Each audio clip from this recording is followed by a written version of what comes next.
Hi there, it's Wild Diversity, and today's camping lesson will focus on how to set up and take down a tent.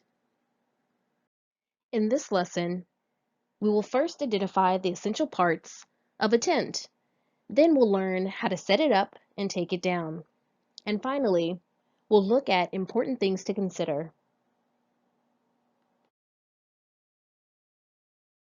A tent is made up of several parts, such as pole, stakes, and footprint. Each part plays an important role in setting up a tent. Keep watching to learn how they all go together. This video is going to cover how to set up your tent efficiently, how to stake it out for maximum stability and ventilation, and the best way to guy out your tent to keep it secure and quieter in the wind. The best advice is to practice setting up your tent at home. The last place you want to learn how to pitch your shelter is after dark as bad weather rolls in.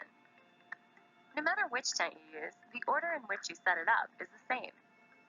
It's a good idea to use a ground cloth or footprint to protect the bottom of the tent. Lay that down first, with the shiny side up. Next, lay out the body of the tent on top of the footprint. If there are color-coded nylon tabs on the corners of your tent, make sure to match them to the tabs on the footprint. Now come the poles. Assemble them carefully and make sure that each pole is fully seated in the next before moving on. When the poles are together, match them up to their grommets on the tent body and footprint.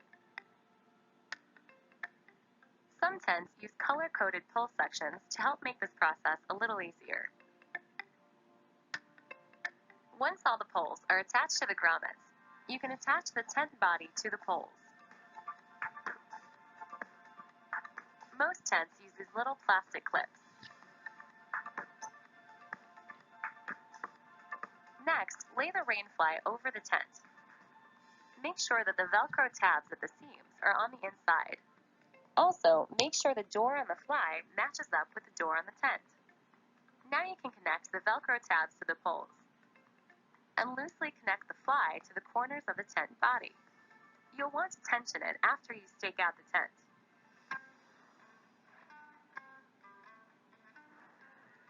Position your tent so that the strongest side, the end with the most pole structure, is facing the likely direction of the wind.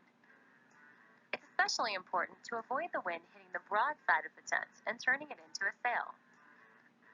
Once you've chosen an orientation, pick a corner, slide a stake into the tie-down loop, and pound it in at about a 45-degree angle back toward the tent. Next, move to the opposite corner. Pull the tent tight and pound in the next stake. Repeat until each corner is secured. Once the corners are staked down, you can move to the fly. Make sure the vestibule door is closed. Pull it down until it's moderately tensioned and stake it out. Do the same on the other side if your tent has two vestibules. If your tent has extra loops near the bottom of the fly or on the sidewalls, stake them out for increased ventilation and less condensation. Now that the tent is fully staked out, you can adjust the tension on the fly. The key is to avoid over-tensioning one corner from the get-go. You want to tension each corner evenly to make sure that the seams line up over the poles. Keep in mind that the material in most tents stretches slightly when cold or damp, so re-tension the fly before bedtime.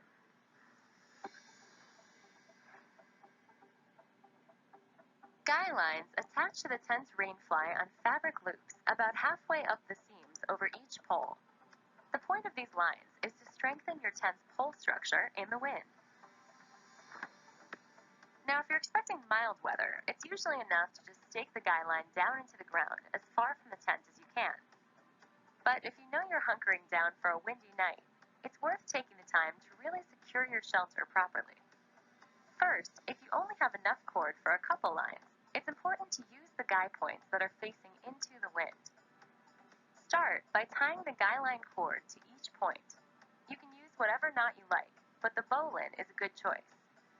The The other end of the cord attaches to your anchor, and it usually includes a plastic plate or cam lock to adjust the tension on the line.